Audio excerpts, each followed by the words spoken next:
আসসালামু আলাইকুম, welcome to new blog. সবাই কেমন আছেন? সকালে ঘুম থেকে উঠে হালকা নাস্তা করে রেডি হয়ে তো বের হয়ে পড়লাম নানু বাড়ির উদ্দেশ্যে। কারণ আমার নানু সিক, তাই তাকে দেখতে যাচ্ছি। আমি একাই যাচ্ছি, যদিও আম্মু পরে আসবে। তারপরে তো শেরপুর যাচ্ছি এখন, কারণ আমি ফার্স্টে খালামনির বাসায় যাব, তারপর ওইখান থেকে নানু বাসায়। রাস্তাঘাটে অত জ্যাম নেই, ভালোই। অন্য সময় দেখা যায় যে এত জ্যাম থাকে বলার বাইরে। যাই হোক হোক আজকে শান্তিতে যেতে পারছি, এটাই অনেক। তারপরে এই তো খালামণি বাসার রাস্তার কাছাকাছি। বাবা, বলার বাইরে।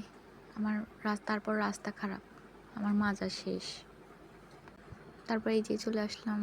খালামণি এখানে কেক বানিয়েছে, খেলাম। তারপরে যে পাস্তা খেলাম। বাকি ক্লিপগুলো নিতে ভুলে গেছি। তারপর রেস্ট করে এই তো চলে গেলাম।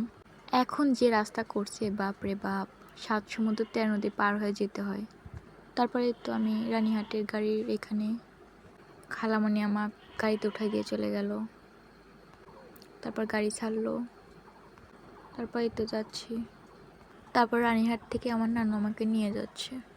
এটা হচ্ছে রানীহাটের বড় একটা বাজার, দেখেন। এইখানে আবার জ্যাম লাগছে, বিরক্তিকর। তারপরে এই যে আমি যাচ্ছি আমার নানু ভাইয়ের সাথে।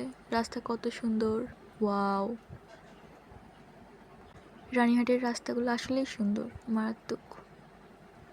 এর মতো ভালো রাস্তা। আর এই পাশেই যে পুরাতন ব্রিজ আছে, এইখানে নাকি আগের পুতুল সোনাদানা যাই হোক পাওয়া যেত, আবলা আবলা। আমি আমার নানুদের কাছে থেকে শুনেছিলাম। তারপর আমি আমার নানু ভাইয়ের সাথে কিছুক্ষণ বক বক করতে করতে গেলাম। তারপর আমি তাকে তাকে দেখছিলাম আশেপাশের জায়গাগুলো। যাই হোক, দেখতে দেখতে প্রায় এসেই পড়লাম। এই তো আমার নানু বাড়ির ব্রিজ। এর পাশে আর একটা পুরাতন ব্রিজ আছে, ওইখানেও আগের যুগে সোনাদানা পাওয়া গেছে। এটা হচ্ছে বিনগ্রামের বাজার, মানে আমার নানুর বাড়ির বাজার। আজকে আবার বাজার লাগছে, এখান থেকে সবাই বাজার করে।